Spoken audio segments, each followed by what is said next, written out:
Et bonjour à tous, bienvenue sur The Money Show, le podcast qui parle d'argent, mais pas que. Les amis, j'espère que vous allez bien, que vous avancez dans vos projets. Moi, tout va bien. J'enregistre cet épisode tout pile une semaine avant sa sortie, ouais, vraiment tout pile une semaine, pour la simple et bonne raison que quand il va sortir, je vais être loin, je vais être très loin même. Je serai en Afrique du Sud, un voyage qu'on attend depuis un petit moment avec ma chérie, donc trop hâte. Petite pensée à mes amis lyonnais qui regarderaient le podcast sur YouTube.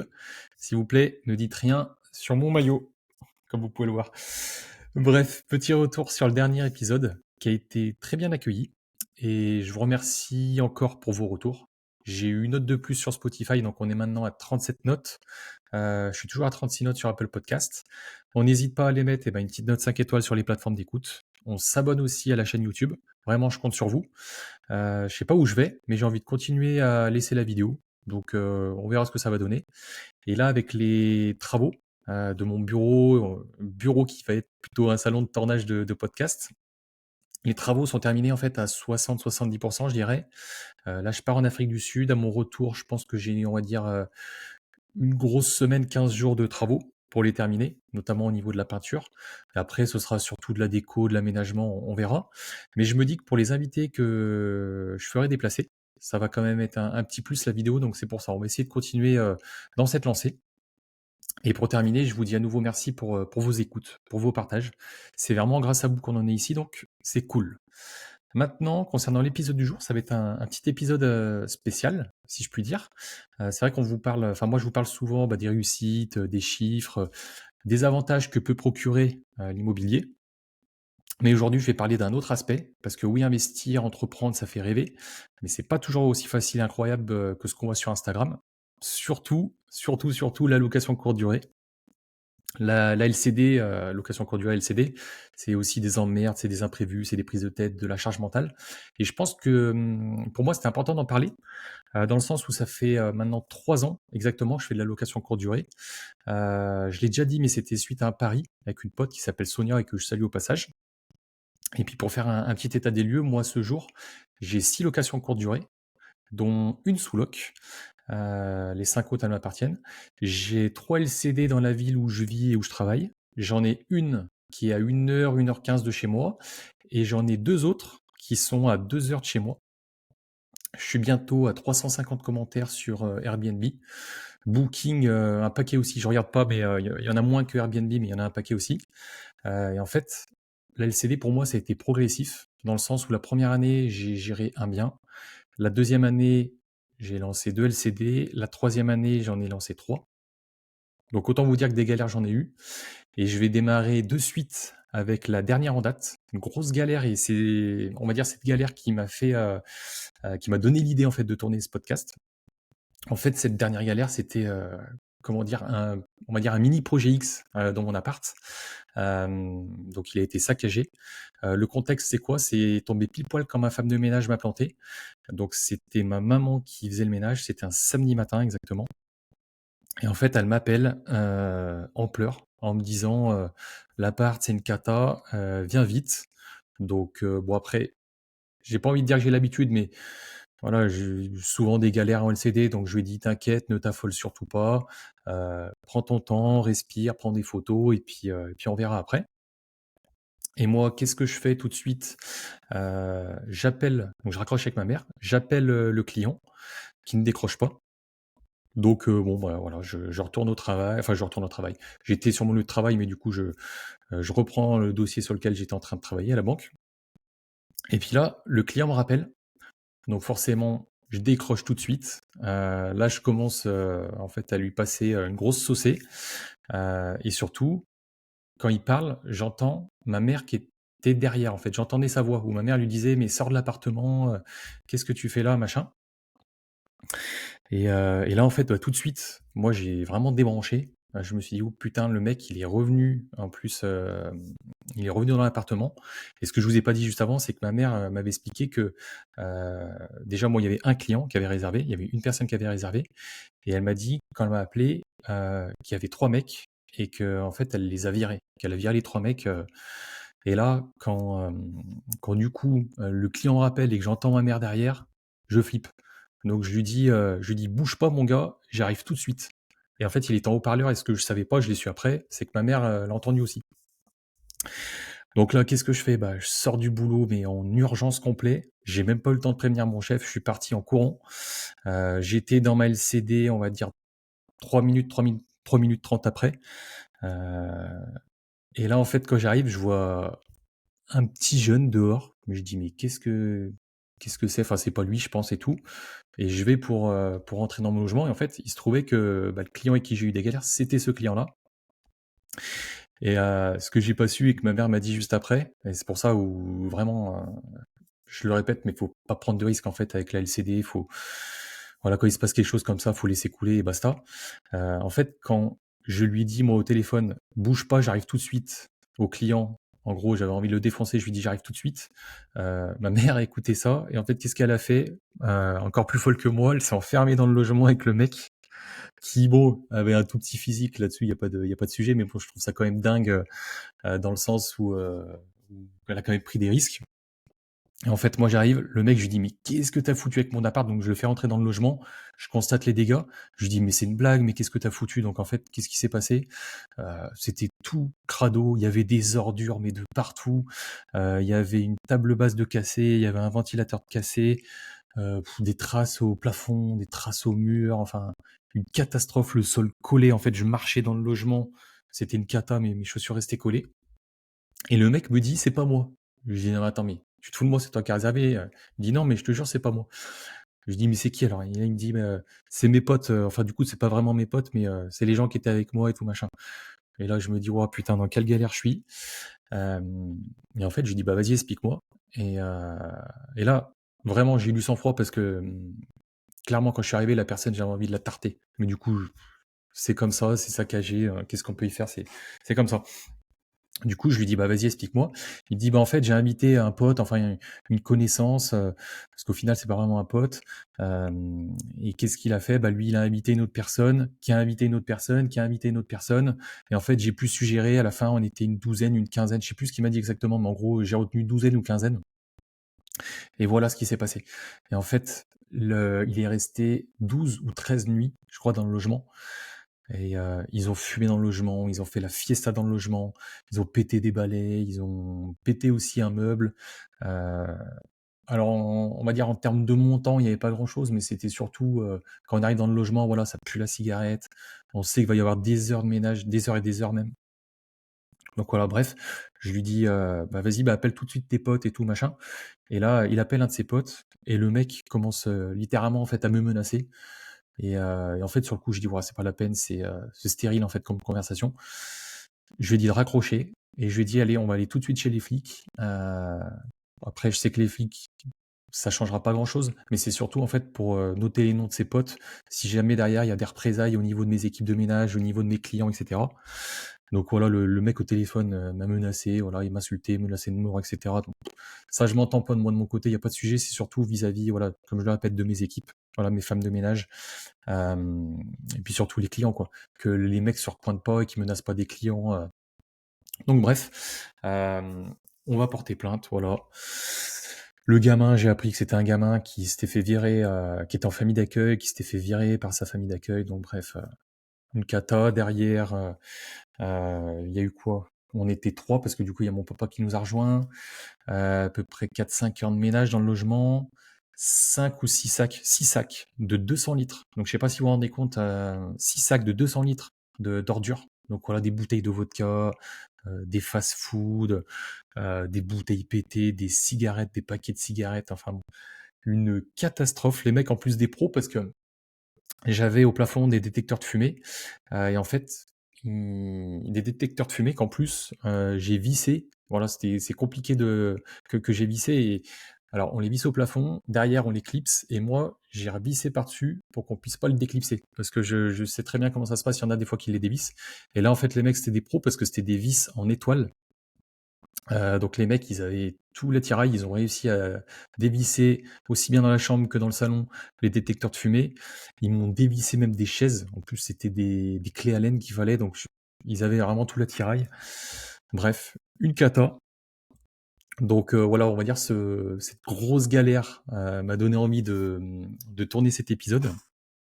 Et puis après, bah, voilà, des galères, c'est vrai qu'en 3 ans, j'en ai eu des tonnes, hein. J'en ai eu une autre il y a pas longtemps où en fait, c'était quoi? C'était dans une LCD, à 20h. C'est ça, à 20h le soir. Donc moi, en fait, j'avais des amis qui étaient à la maison, on buvait l'apéro, tout se passait bien. Et là, à 20h, je vois un numéro que je connais pas qui m'appelle. Je me dis: «Put» bah, de toute façon, on le sait, hein, moi je décroche tout le temps, je sais que c'est la LCD.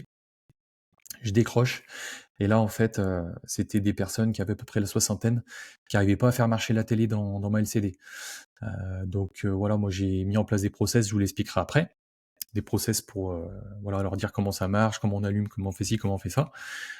Je leur réexplique et là, ils me disent: «Non, mais ça marche toujours pas» et du coup, bah, je vais sur place. Donc j'étais en soirée chez moi et en fait, bah, je suis parti 20 minutes. Donc 20 minutes, parce que le logement est à 4-5 minutes de chez moi là.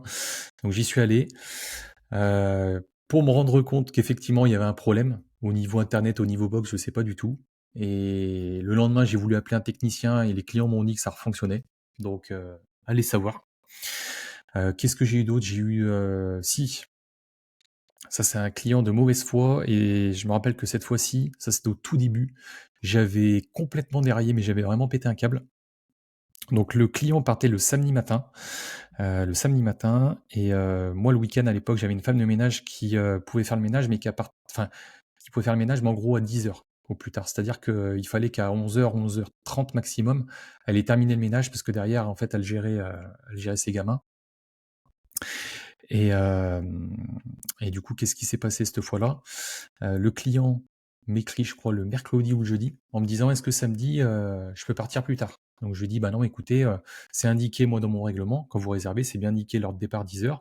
Je lui dis: «Je suis désolé, des fois j'arrive, à être flexible, mais là c'est le week-end, je peux pas». Il me réécrit le vendredi soir en me disant, «Demain je pars à midi». Je lui dis: «Mais attends, mais il se fout de moi?» Donc j'essaie de l'appeler deux trois fois, le mec décroche pas.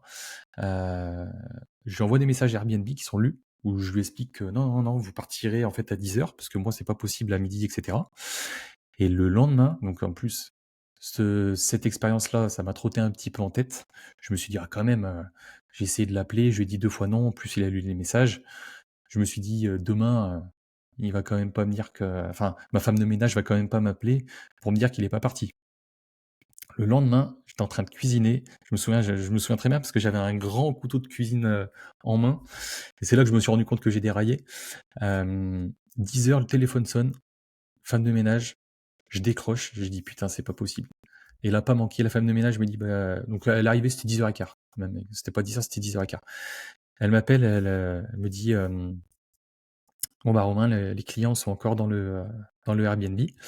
Et là, elle était en haut-parleur, avec les clients et je dis: «Oui, oui, bah, ils sont encore là, mais en fait, j'ai vu, avec monsieur, enfin non, au début, non, je dis des bêtises. Elle était pas en haut-parleur.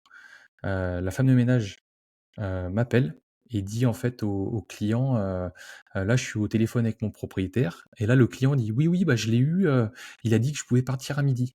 Et là, je commence à dérailler complet, je gueule dans le combiné, enfin dans le téléphone et la femme de ménage me met en haut-parleur et je commence à dire au client: «Non mais c'est pas possible, je vous ai dit que c'était 10h, vous êtes de mauvaise foi» et cetera et le mec commençait à s'exciter, commençait à m'insulter et là, j'ai débranché et je dis: «OK, bouge pas mon coco, j'arrive, je viens te fumer».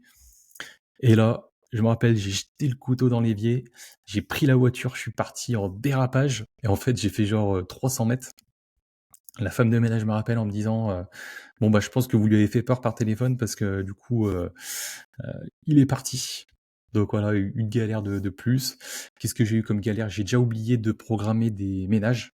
Enfin, je dis des ménages, mais en fait, ça m'est arrivé une fois donc parce que moi, c'est encore moi qui gère, on va dire, tous les process, toutes les réservations et du coup, la programmation des ménages pour les équipes. Donc j'ai oublié une fois de programmer un ménage.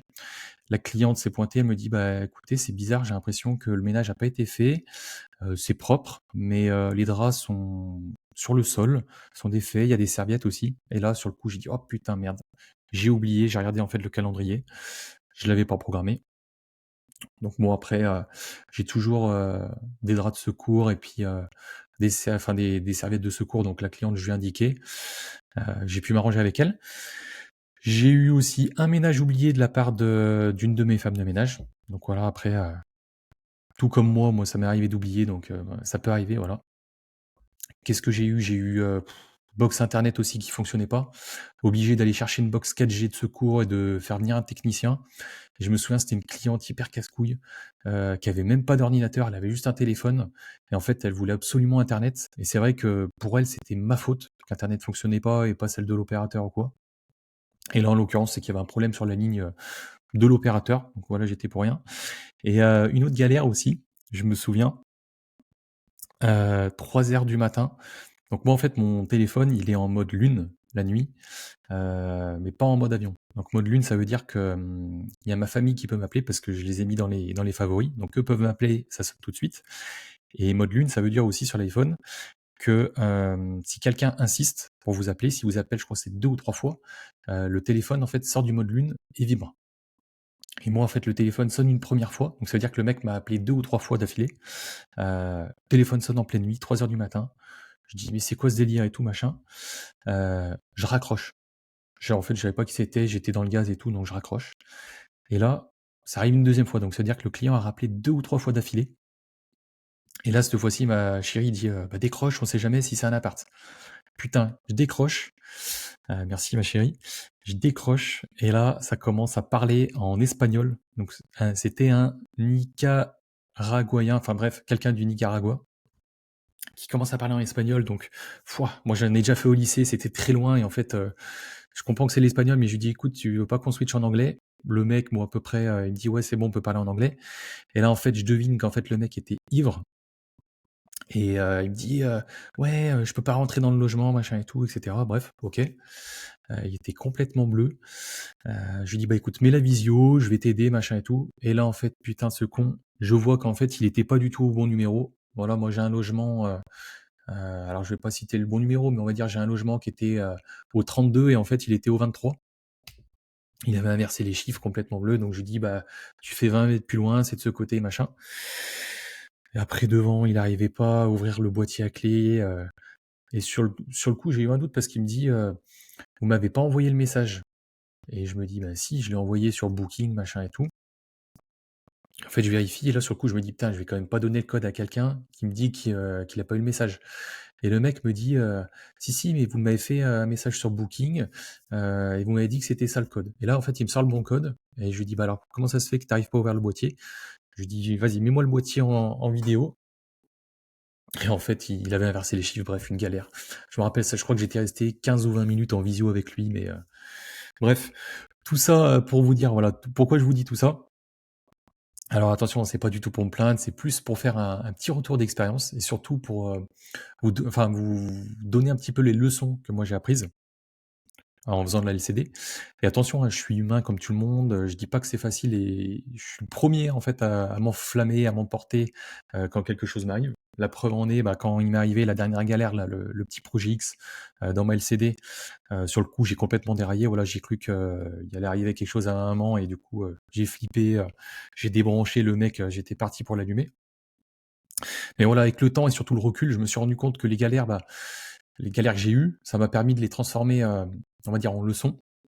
Donc j'en ai identifié 4 principales et en travaillant un petit peu le script, de l'épisode, je me suis amusé à, en fait, à me prendre pour maître Yoda quand je les ai écrites. Vous allez voir, c'est drôle. En fait, première leçon: mieux te connaître, tu apprendras. Alors voilà, c'est la première chose que j'ai apprise, en faisant de la LCD, c'est à mieux me connaître.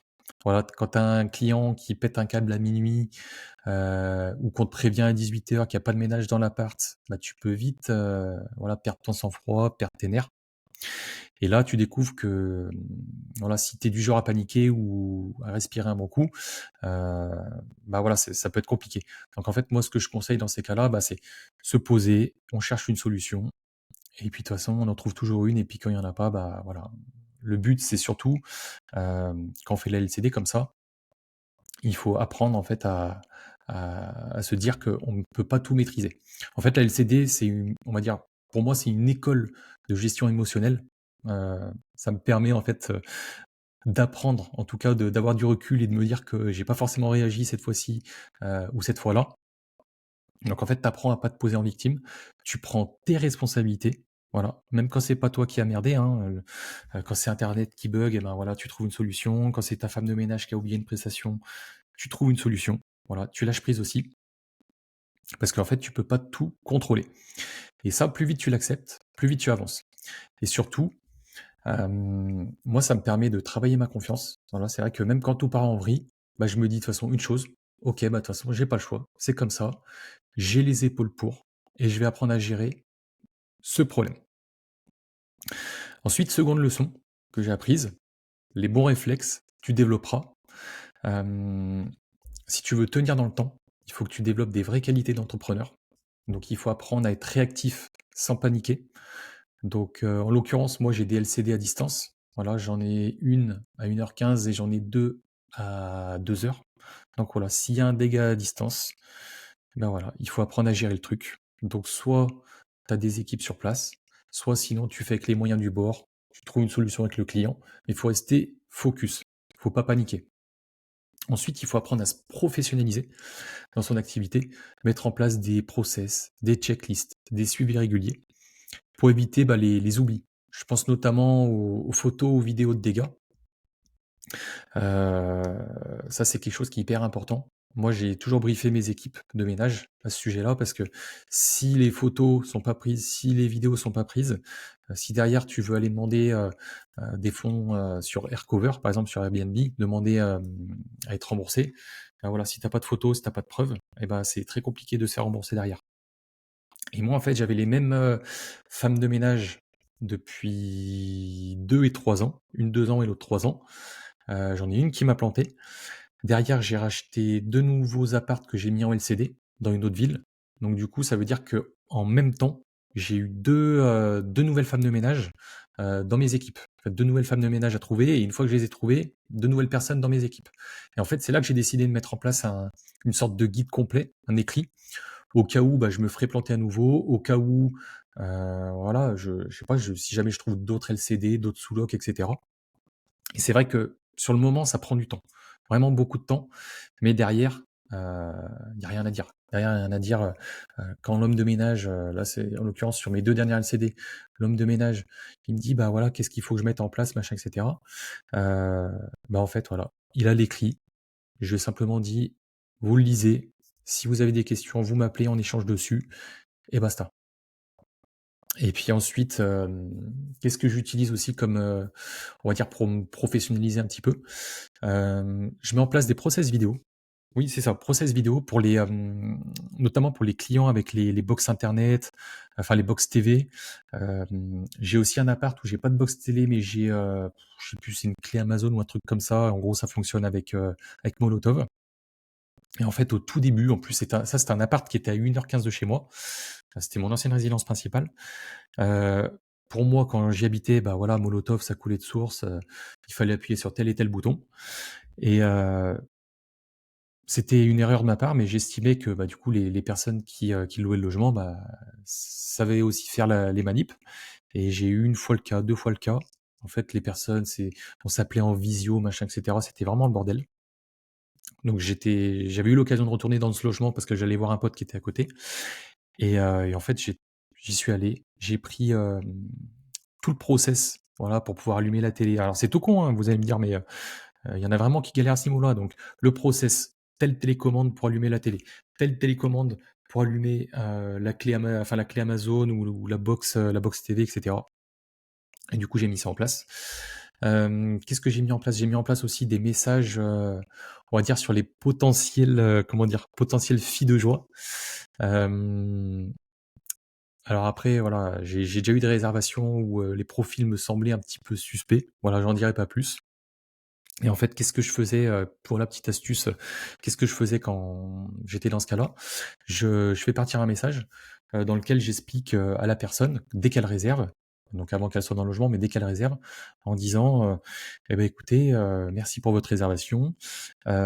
Juste voilà une petite info à vous donner. J'ai mes parents qui habitent, le logement, donc la porte qui est juste à côté, du logement que vous avez réservé. Donc surtout, faudra pas hésiter, à les solliciter s'il y a un problème et puis voilà, comme je vous dis, je vous le répète, c'est la porte qui est à 3 mètres de la porte de mon logement. Donc si vraiment il y a le moindre problème, pas hésiter, ils sont là. Et c'est drôle, mais en fait 9 fois sur 10, quand j'ai donné ces infos-là, et ben, en fait on va dire les potentielles filles de joie, ont annulé leur séjour. Donc ça veut dire quoi? Ça veut dire qu'au final, vu que c'était plutôt 9 fois sur 10, et ben, je me trompais pas trop. Donc c'est vrai que sans process, on va dire que c'est un peu la panique. Donc apprends à en mettre en place. Et puis ensuite, toujours dans cette même catégorie, apprends à faire preuve de discernement. Voilà, il y a des réservations, moi, que j'ai refusées. Le profil, il me disait rien. Je pense notamment, heu, enfin, là, je pense à des réservations, mais hors plateforme, où en fait, la personne réserve une fois chez toi et ça d'ailleurs, oui, ça m'était arrivé au tout début où j'avais, lancé ma LCD. Voilà, une personne qui réserve une fois, c'était via Airbnb à l'époque. La personne me semblait un peu louche et puis derrière, elle me dit, «Est-ce que je peux louer le logement hors plateforme?» Donc moi, à l'époque, voilà, je me lançais tout juste en LCD, je m'étais dit: «Oui, bon, bah, pourquoi pas?» Et en fait, pour la grosse connerie, j'avais accepté cette résa et en fait, j'étais limite parano. J'étais même passé devant le logement en voiture, le soir à 20h ou 20h30.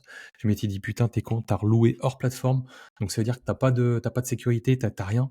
Donc imagine la personne, est partie avec tes meubles ou là, ça se trouve, elle est en train de déménager, donc je sais pas ce qui m'avait pris, j'étais ressorti de chez moi, j'étais passé devant le logement, heu, vraiment tout doucement et voilà.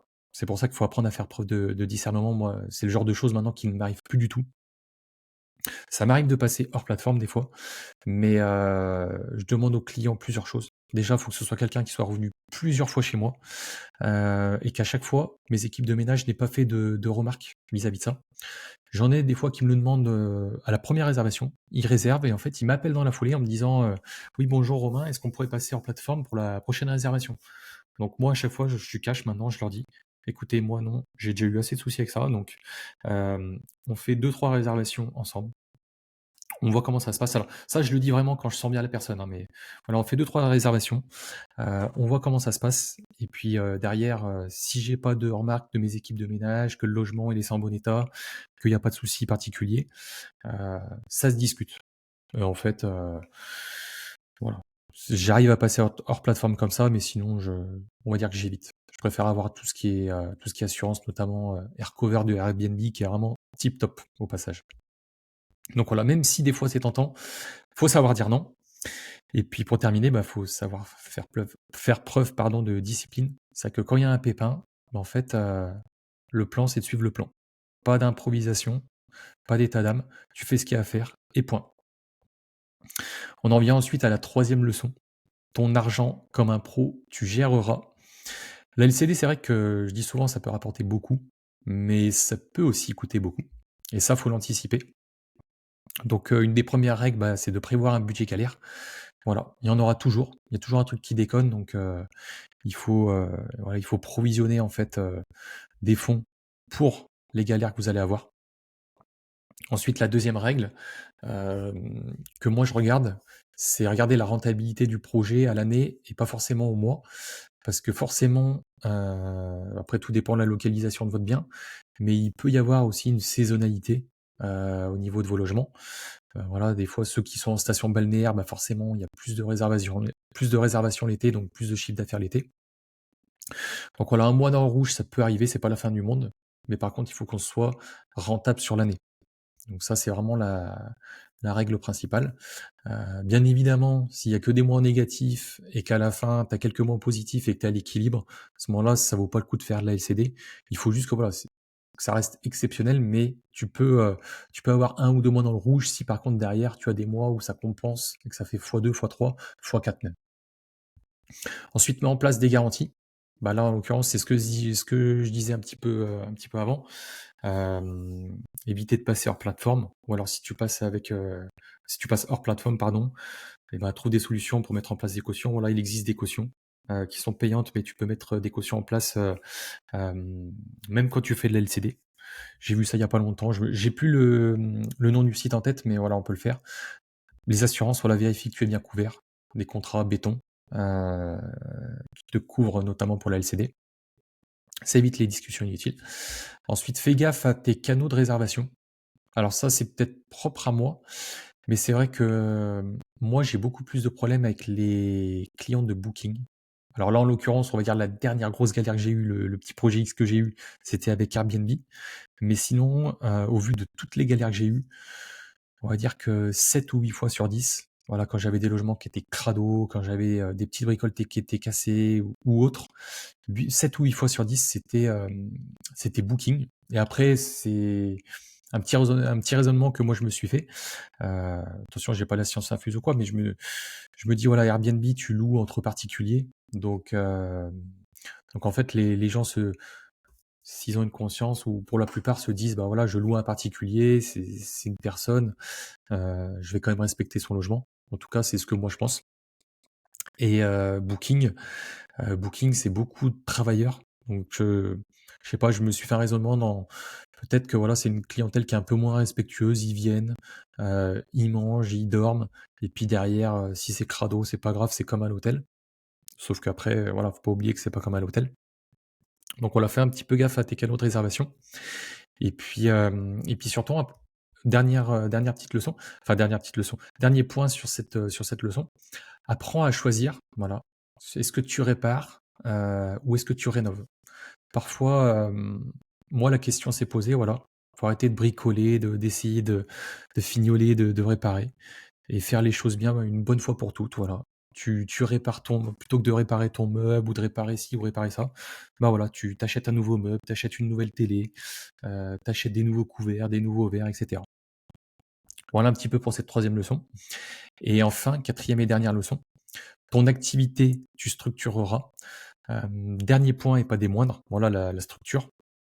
Oui, tu peux automatiser plein de choses, mais quelque chose qui s'automatise pas, c'est le bon sens. Voilà, les messages automatiques, le ménage, voilà, tu le délègues, OK, mais il faut quand même garder un œil sur tout ce qui se passe. Faut toujours prendre de la hauteur. Moi, je demande des photos après chaque ménage auprès de mes équipes.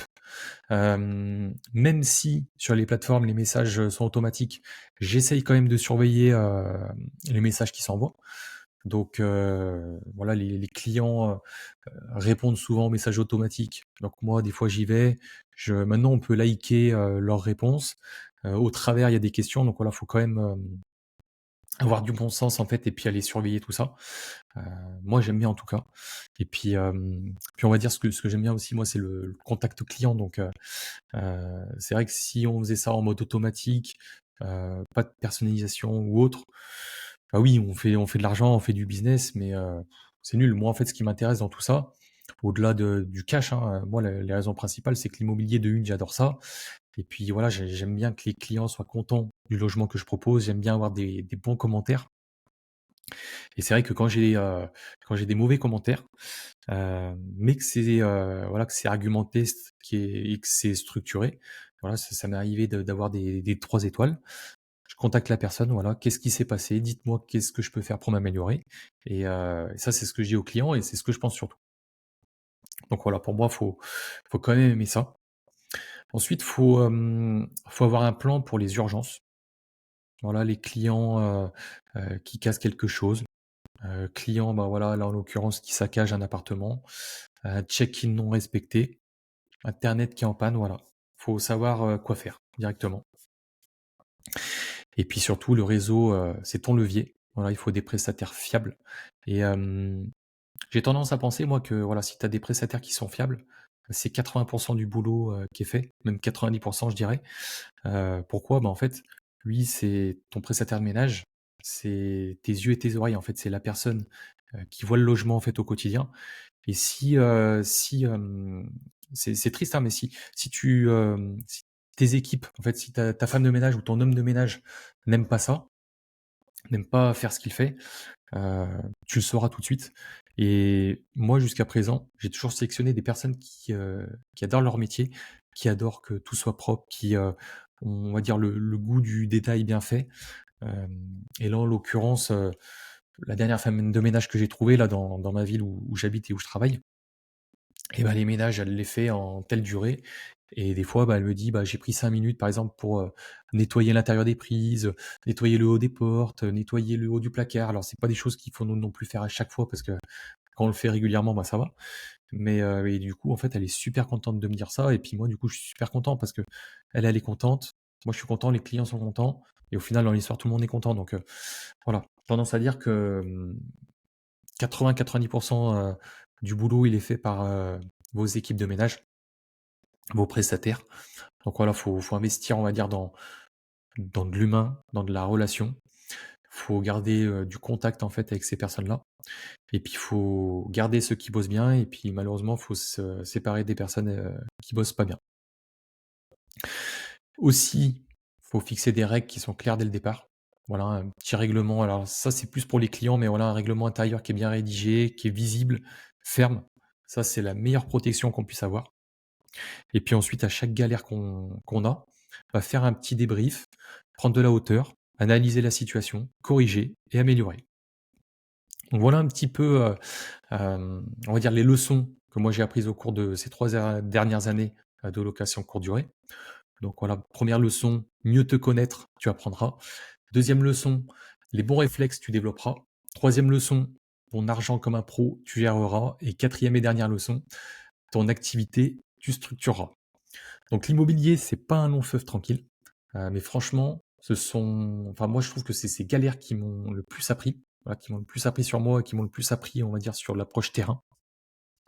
C'est, ces galères qui m'ont poussé à m'améliorer, à me structurer et à devenir plus professionnel et je vais pas vous mentir, sur le moment, je râle, je suis humain, je m'énerve, je déraille, hein, ça m'arrive, hein, mais ensuite, je redescends, je prends du recul, je prends de la hauteur et j'avance.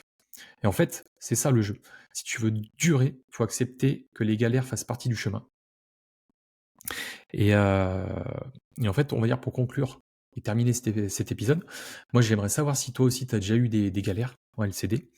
Viens me les raconter, sur Instagram. Sur ce, je te dis à dans 15 jours pour le prochain épisode.